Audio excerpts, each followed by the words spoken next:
Most of us don't think twice about what's sitting next to our kitchen sink. A sponge, maybe a bottle of dish soap, a towel left to dry, it's all routine. But if you've ever felt like your home is clean yet somehow still feels off, you're not imagining it. There's a specific corner in your kitchen, the edge around your sink, that quietly holds more than just water stains. It holds energy. And depending on what's placed there, that energy either supports your peace or slowly wears it down. Let's be honest, the kitchen isn't just where we cook. It's where mornings begin, where worries are unpacked between sips of coffee, where silence sometimes says more than words. And right at the center of all that, your sink is constantly in motion. Water running, hands rinsing, thoughts swirling. But what happens when the area around it becomes cluttered, damp, or neglected? What message does that send, not just to others, but to yourself? Today we're looking at one small but powerful shift, removing a few overlooked objects from around your sink that might be silently holding your home and your energy back. This isn't about superstition. It's about subtle patterns we fall into without realizing and how they impact the way we feel in our space. Because even if you clean regularly, there are certain items, harmless as they seem, that might be blocking the very sense of clarity, calm, and abundance you're working so hard to create. So before we talk about solutions, let's take a closer look at what's living beside your faucet. Not the obvious mess, but the quiet buildup. The "it's always been there" stuff. Because sometimes letting go of just one thing is what finally lets everything else flow. Part 1, the sink where flow gets stuck. Every home has that one spot that says more than it seems. For many, it's the kitchen sink. Not the appliance itself, but the space surrounding it. At first glance, it's just a utilitarian zone. Rinse, scrub, drain, repeat. But over time, this small space becomes something more intimate. It's where the day begins with running water and ends with tired hands rinsing the last dish. It's also the place that quietly reflects whether your home is flowing or stuck. Pause for a moment and ask yourself, when was the last time you truly noticed what sits around your sink? Is it a sponge that's been there longer than you'd like to admit? A pile of bowls soaking in cloudy water? A damp towel tossed over the edge? These things might feel harmless, even invisible after a while. But that's the point. What becomes invisible often starts to hold the most weight. In energy work, flow is everything. And in daily life, water is one of the most symbolic forms of flow we have. It's cleansing, it's nourishing, and it moves. When water is blocked or stagnant, so is the energy around it. So is the mood. So is the mind. And the sink. It becomes the crossroads of all that. If the water runs but the space around it is cluttered, moldy, or neglected, the flow is only partial. It's like trying to exhale without ever inhaling fully. Think about how many small frustrations begin here. Rinsing a dish and feeling grease still cling to it. Reaching for a sponge that smells sour. Seeing food bits floating at the bottom of the basin. These aren't just annoyances. They're daily micro-signals to your nervous system that something isn't clear, that something's off, that you're trying to move forward but something is subtly pulling back. Many women keep their kitchens clean, yet still feel overwhelmed or unsettled in the space. They light candles, they mop floors, they play calming music, but something about the energy still feels heavy. Often the answer is hiding in plain sight. A sink that is functional but not flowing. A space that is busy but not balanced. It's not about scrubbing harder. It's about shifting the relationship. The sink isn't just where you clean dishes. It's where you reconnect. It's where you begin again after each meal, each mess, each moment of stress. And when that space holds clarity, everything around it softens. The kitchen feels more inviting. The body feels less tense. The day unfolds more gently. But if it holds chaos, even quiet chaos, that chaos seeps into everything else. The mess doesn't stay contained. It travels into the way you cook, into how long you stand in the room, into whether you sit to enjoy your meal or rush through it. Energy is subtle, but it's persuasive, and the sink is one of its strongest storytellers. In homes where the sink area is always wet, cluttered, or smells slightly off, people often report low motivation. There's a dullness that creeps in, a resistance to cooking, a tension during mealtime conversations. Sometimes it's hard to explain, but you feel it, like the room never fully breathes, like something is always unfinished. And what happens when something remains unfinished long enough? It becomes normalized. The sponge stays. The dish towel stays damp. The gunk in the drain becomes part of the scenery. And suddenly, the very place meant to cleanse becomes a quiet collector of stress. The truth is, flow can't live where there's buildup. Energy can't move where there's constant stagnation. And you can't feel centered in a space that keeps asking your nervous system to look away. So here's the invitation: don't just clean the sink. Clear it, strip it down to nothing for a day. Remove every object, wipe it dry. Watch how your body reacts to that emptiness. Then slowly, mindfully return only what feels necessary. Maybe it's a fresh sponge, a glass jar with lemon slices, a small, beautiful towel you actually want to use. Let that corner breathe again so you can too. Because when flow returns to the sink, it doesn't stop there. It spills quietly into your cooking, your conversations, your sense of calm, and eventually your relationship with the space you call home. Part 2, electricity meets water, a silent conflict. There's something quietly unsettling about a kettle cord draped across a wet counter. You've seen it before, maybe in your own home. The coffee maker squeezed into the corner, the toaster's wire inching dangerously close to a puddle, the blender parked just beside the faucet. It feels convenient. It saves time. But over time, it's also inviting a subtle kind of conflict into the heart of your kitchen. One that isn't just about safety, it's about energy. And we often don't notice it until it's already made the space feel tense. In most American kitchens, space is tight. We try to make things efficient, placing frequently used appliances close to the sink. It makes sense. You rinse the pot, fill the kettle, drain the vegetables, all without stepping more than a foot away. But while this layout may be practical, it quietly sets up a battle of opposites: water and electricity, flow and charge, soft and sharp. And when these forces are forced to share the same square of countertop, something in the room shifts. The energy gets restless. Now let's be practical for a second. We all know the real risks. Moisture near outlets leads to corrosion, short circuits, and even electrical fires. It's not paranoia, it's physics. But beyond the technical danger lies a more subtle cost: the emotional and energetic toll of living with tension you can't quite name. The kitchen is supposed to feel nourishing, safe, grounding. But when you're constantly maneuvering cords around wet zones or wiping down surfaces with one eye on the plug, the nervous system gets no rest. The body stiffens, the breath shallows, and that daily edge, that slight anxiety, it accumulates. In Feng Shui, water represents flow of money, health, emotions. Electricity, on the other hand, embodies fire, drive, passion, intensity. Both are vital, but together in unbalanced proximity they clash. Think of it this way: water softens, fire ignites. One wants to spread, the other wants to contain. When they meet without boundaries, something gets scorched or drowned. And when this tension builds in a space you spend hours in, the effects are never just physical.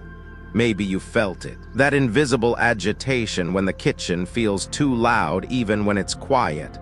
The way mealtime conversations become clipped. The short fuse while making coffee in the morning. These aren't coincidences. They are signals.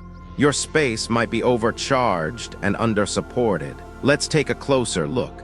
When electrical appliances sit directly beside the sink, every drop of water becomes a potential hazard. Even if nothing has ever gone wrong, your body knows the risk. It remembers the spark that jumped once when your fingers were still damp. It remembers the faint hiss of a plug too close to steam.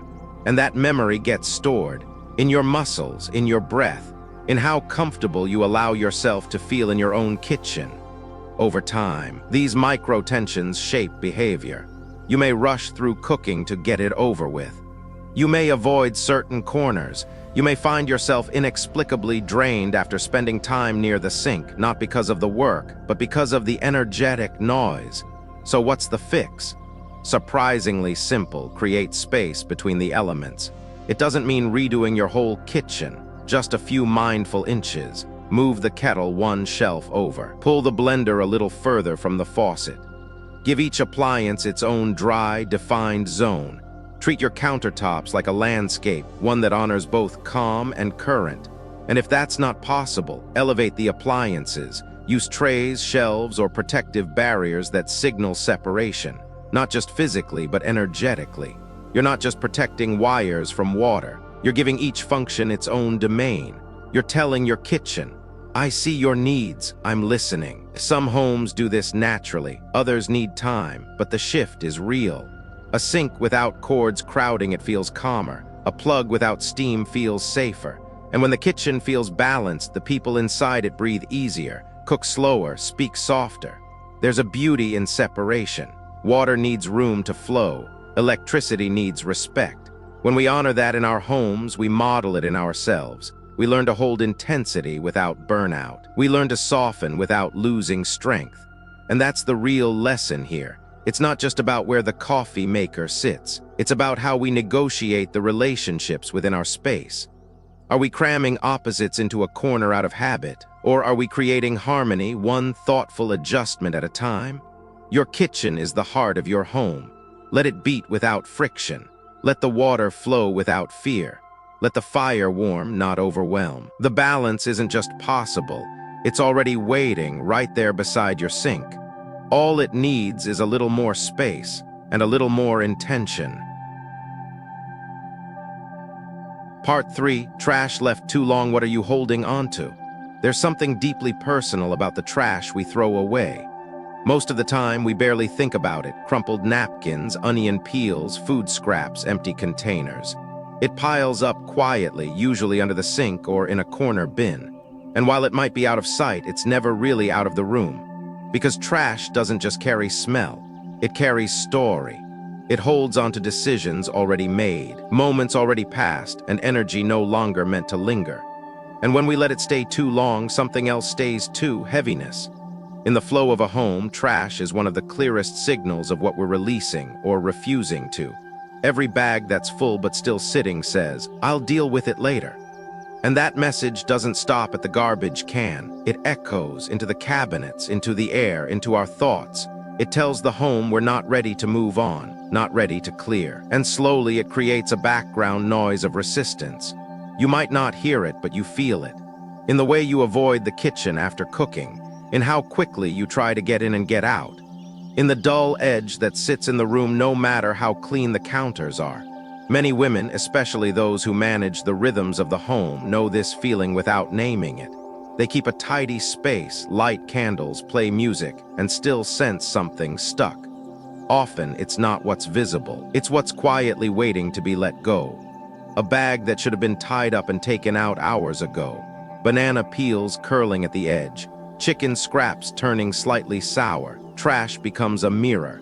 And the longer it lingers, the clearer that mirror becomes. It shows us where we hesitate, where we're still holding on. The act of taking out the trash isn't just a chore, it's a release. A clearing, a statement that says, this moment has passed, I choose space for the next one. It doesn't need to be dramatic, it just needs to be intentional. Bag it, tie it, remove it, let the space breathe again, let the energy reset. And if that feels too small to matter, try this. For 1 week, take the trash out before bed, no matter how little is in it. Notice how your mornings feel. Notice how your breath moves. Notice how the room greets you.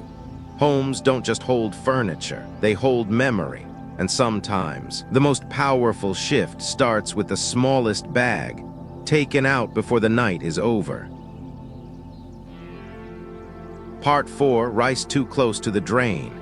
There's a quiet symbolism in where you store your rice.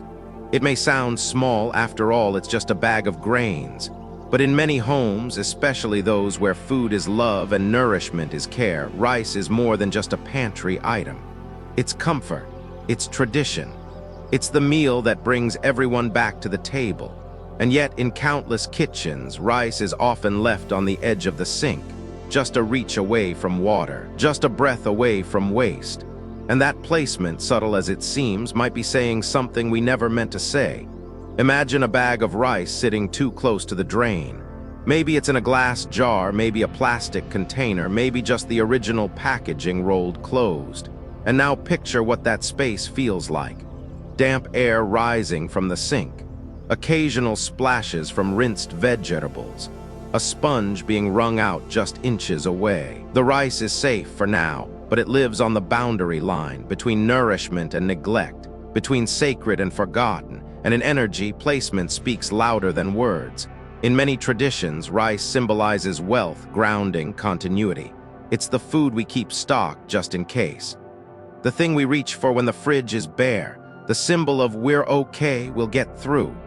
So when we place it right next to where we dispose of scraps, rinse filth, pour waste, we unconsciously blend two opposite messages. I value this, and I treat it like it's disposable, and the home picks up on that contradiction. Energy is subtle but precise. It doesn't judge, but it does respond. When you place rice next to the drain, you're creating a quiet story. That abundance is available but precarious. That sustenance is here, but always at risk of being washed away. It mirrors something deeper, a fear of lack, a pattern of just getting by, a sense of survival without security.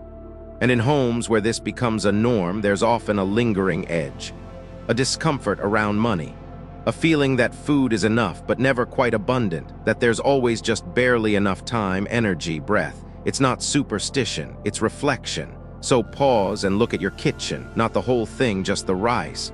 Where does it live? What does that spot feel like? Is it dry, elevated, respected? Or is it an afterthought? And if it's near the sink, ask yourself why. Convenience, habit, lack of space. None of those are wrong, but they might not be serving you. Because when we store things sacredly, we tend to them differently. We remember them, we give thanks, we let them hold their meaning.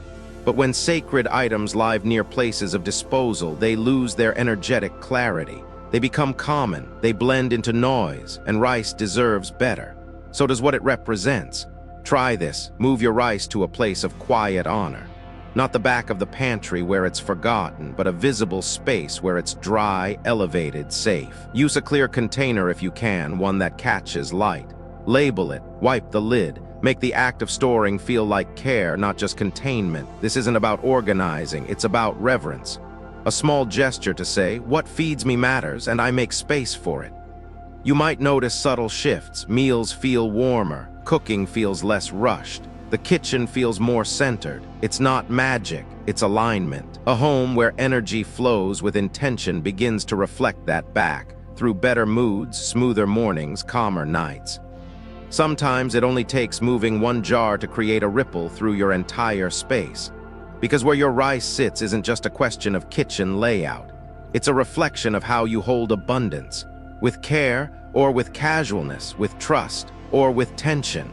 And when you shift that answer, even slightly, you shift something in yourself too. Part 5. Plants that die where you thought they'd thrive. You bought it with good intentions. Maybe it was a peace lily, a trailing pothos, or a vibrant basil plant, something small and green to soften the kitchen corner or sit quietly near the window. It looked so alive in the store, so full of promise. And you thought, this will bring life into the space. But a few weeks later, the leaves turned yellow. The soil never quite dried. Mold began to creep along the edges. You moved it closer to light. Then further, tried watering less, watering more, but still it wilted. Quietly, stubbornly, it died. And you were left wondering, why did something meant to thrive here fade so quickly? It's not your fault. You're not careless. You didn't ignore it. But there's something deeper at play when plants refuse to survive in certain spaces. It's not just about sunlight or watering schedules. It's about energy. And in the home, especially in the kitchen, that energy is subtle but strong. The area around the kitchen sink is particularly deceptive. It looks ideal, filtered light, access to water, constant attention. But it's also one of the most emotionally active zones in the house. It holds the residue of meals, the tension of rushed mornings, the weight of chores done too late at night. And plants, especially sensitive, living ones, absorb all of it. They don't just need sunlight and soil. They need peace. They need energetic space to root and rise. When a plant is placed beside the sink and begins to wither, it's not just dying. It's reacting to the overstimulation, to the moisture trapped in the air, to the invisible pressure we carry when we wash, rinse, scrub. Kitchens hold noise even in silence, and some plants just can't survive in a place that never fully rests. What's more revealing is not that the plant died, but that it struggled first, that it tried to adapt. It pushed new leaves. It reached toward the window. It did what it could to stay. And maybe, without realizing it, you did the same. You moved around the plant instead of with it. You changed habits, adjusted placement, avoided the guilt. But deep down, a small question grew. If something can't thrive here, what does that say about the space? In many homes, the spot where plants die is the same spot where energy stagnates. It's where items accumulate, where water drips constantly, where light hits but doesn't warm. And when we place life there, literal green, breathing life, we ask it to compensate, to brighten the heaviness, to mask the noise, and that's not fair to the plant or to you. You see, plants don't lie, they respond. And their slow decline often tells the truth we haven't named. That corner feels heavy, that part of the room is unsettled. That spot might need clearing, not decorating. And when you listen, really listen, the plant's fading becomes a message, not a failure, but of awareness. So what do you do when a plant dies where it was meant to thrive? First, you notice, without shame, without self-blame. Then you clear the space, not just the dead leaves and moldy soil, but the expectation, the need for that plant to fix something that wasn't ready to shift. You thank it for trying, you remove it gently. You clean the area with intention, and maybe, just maybe, you leave that space empty for a while. Let it breathe. Let it rest, because not every corner needs to be filled. Some need time. Some need sunlight without weight, air without moisture, attention without pressure. And when the time is right, when the space feels different, you can try again, with a plant that suits the new energy, or with no plant at all. Because thriving isn't just about greenery, it's about alignment, about choosing where to place life and where to let stillness be enough. So if you've lost a plant near your sink, you haven't failed. You've discovered a conversation your home was trying to have with you. And that awareness is more powerful than any pot of herbs. It's a kind of growth, too, one with deeper roots, and that's something that never wilts. Part 6. Grease, crumbs, coffee grounds down the drain. There's a moment right after the meal when it's easiest to let things slide. The pan is still warm, the sink is already running, and instead of wiping that last bit of oil into the trash, you let it rinse. A splash of grease, a few crumbs, yesterday's coffee grounds. They swirl together, disappear down the drain, and you move on. It feels efficient. Clean, even. But what we forget is that not everything that disappears is truly gone. Some things stay behind, out of sight, but not out of impact. Our kitchen drains aren't just plumbing, they are energetic exits. They carry waste out, yes, but they also carry intention. And when we send grease, crumbs, and grit down without thought, we're not just clogging pipes, we're sending messages. That shortcuts are okay. That buildup is someone else's problem. That convenience matters more than clarity. And over time, these messages add up, not just in your pipes, but in your mind. Think about what grease really is. It's fat that once moved freely, now cooled and congealed. It doesn't wash away easily. It clings, it coats, it sticks to what it touches.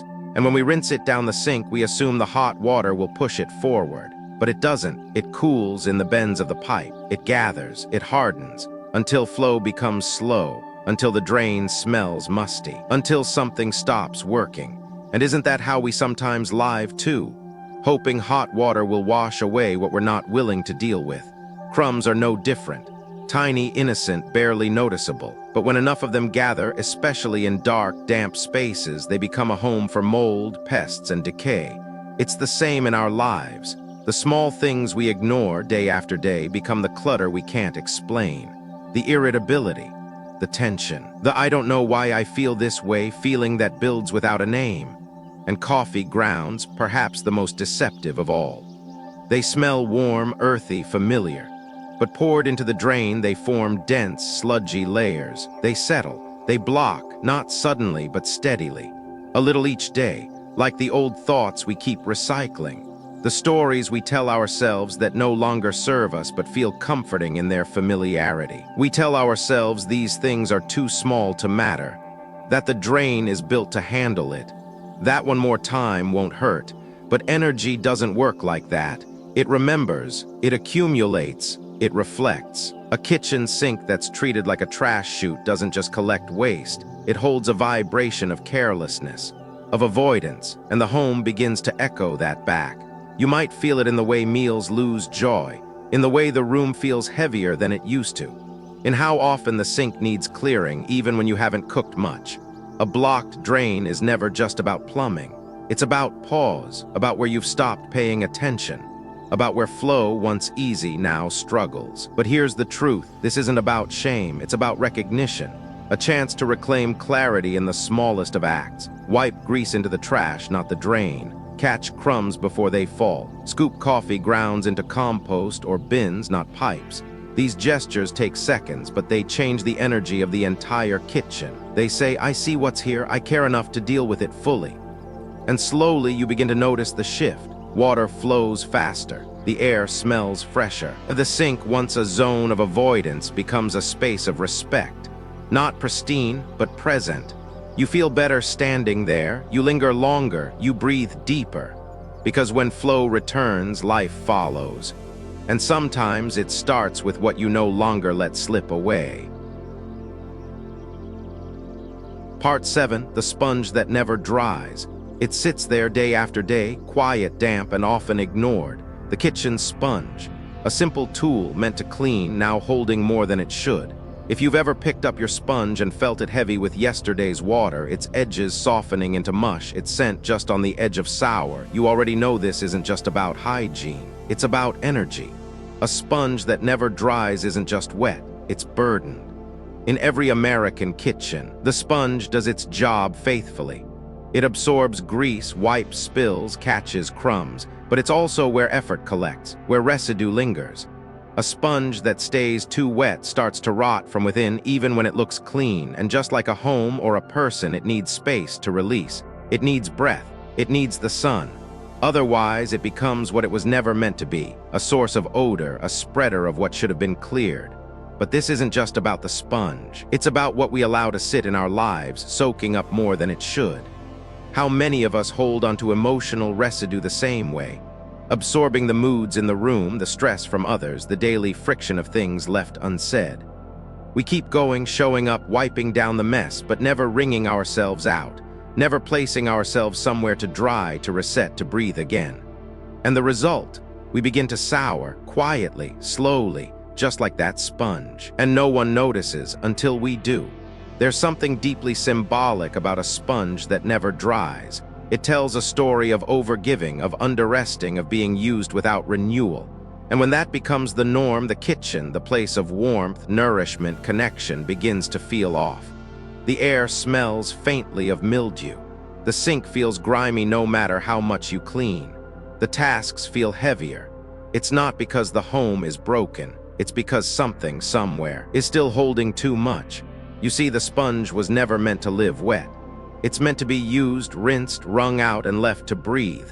Just like you, just like all of us.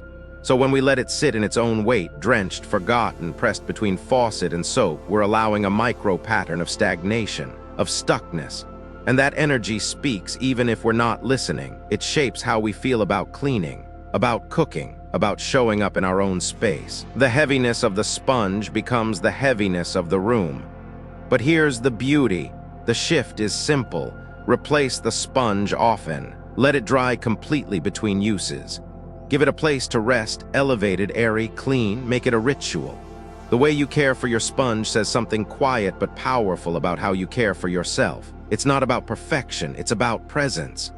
And maybe while you're at it, ask yourself, where in your life have you been soaking too long? Where have you stayed wet with other people's needs, other people's energy, without being wrung out, without sun, without pause? You are not a tool, you're a human being. And like the sponge, you need space between uses, you need warmth, you need air, you need a place to dry out and reset.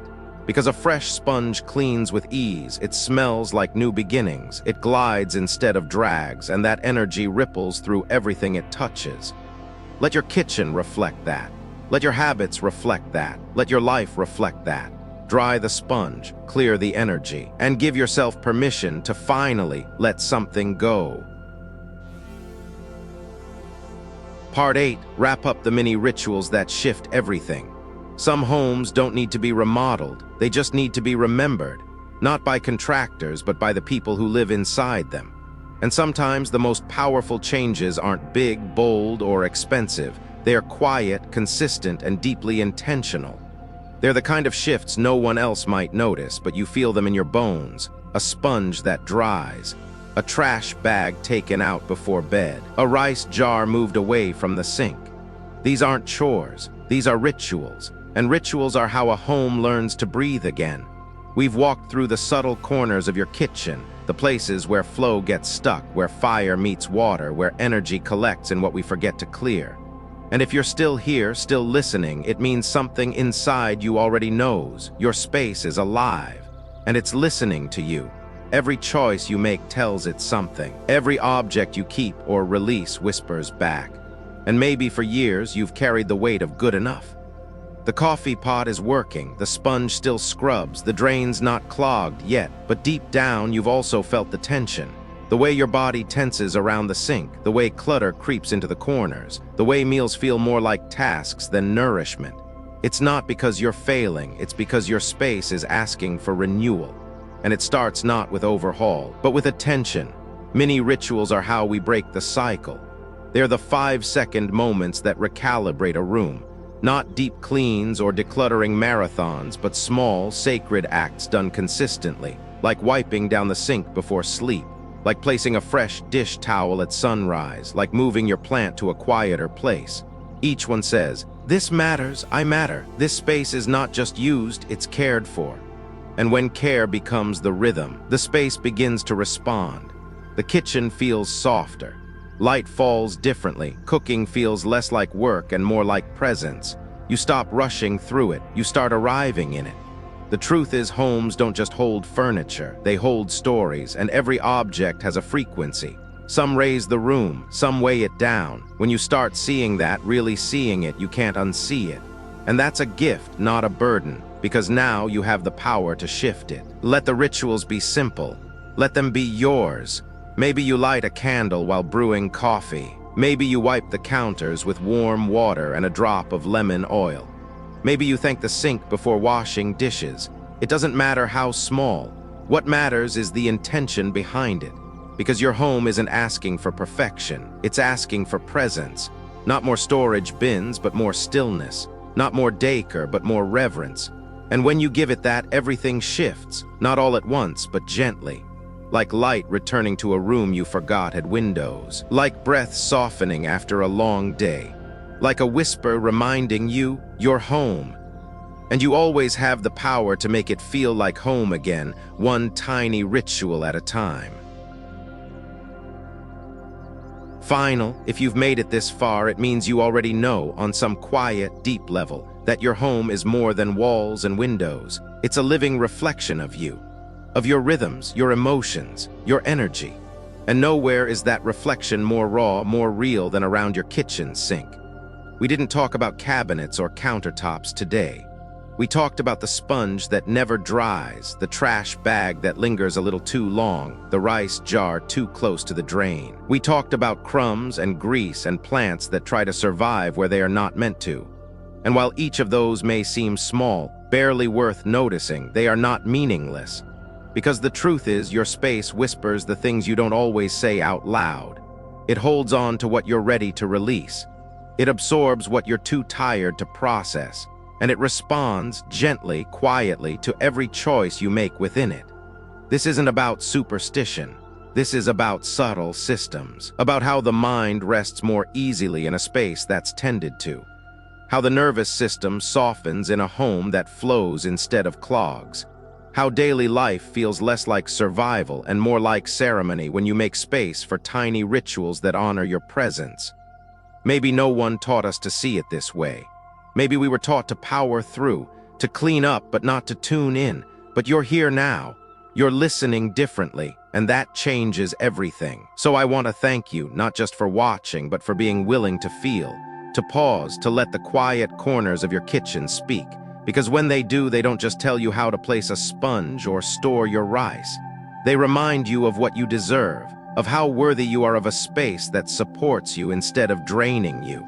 You don't have to get it perfect. You just have to stay present.